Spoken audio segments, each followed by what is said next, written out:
In the late 1920s, when the Alliance Tabernacle was still meeting in a building on Front Street, a young couple, Milton and Emily Bailey, started attending regularly.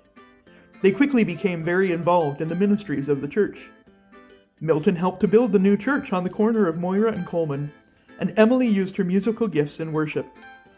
God blessed this couple with 2 daughters, first Grace and then Eunice.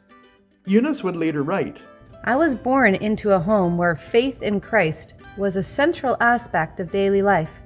My sister and I were taken to the Alliance Tabernacle in Belleville, Ontario every time the doors opened, or so it seemed. Even the death of our father, when I was 4, did not affect our attendance. In fact, as we matured, we were expected to become increasingly involved with church activities. Some of these carried over into our home, where Mother invited others our age, and together we learned to sing in trios and quartets. I cannot remember a time when I did not know about missions. Surely I was naive about what going into the world meant, but I understood that the Lord would send those He chose and those who were obedient. Missionaries on furlough visited my church and home in Belleville, Ontario, and proved to be catalysts for my own response to the Lord's call on my life. By the time I was 11 years old, I spoke confidently of this call.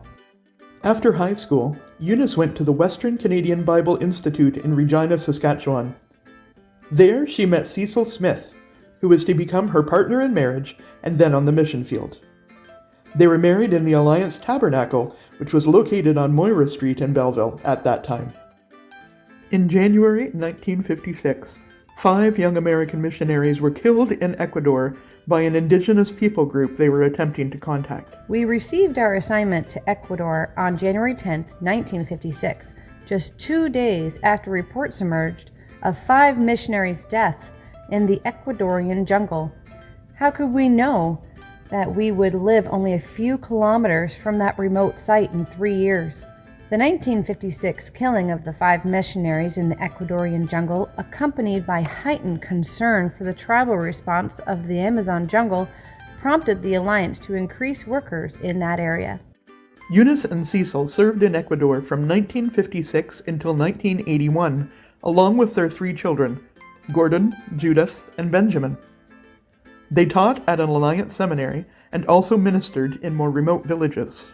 From Ambato, in our new Land Rover, we visited other mountain villages where we held outdoor meetings.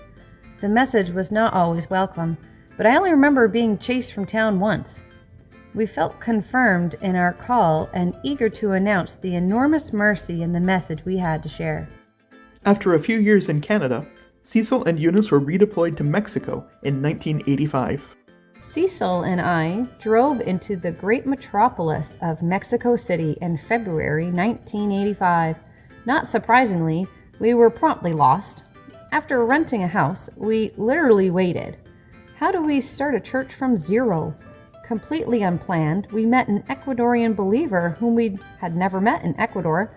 He and his family invited us into their home, located only a few blocks from our rented house. Through this new friendship, we met several young adults with whom they had shared the gospel.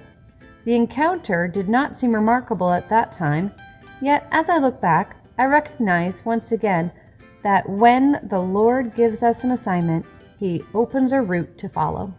The Smiths planted 2 churches in Mexico City that grew and flourished. During their time there, the National Alliance Church of Mexico was founded. After they retired to Canada in 1996, Cecil and Eunice ministered in Ottawa and then British Columbia.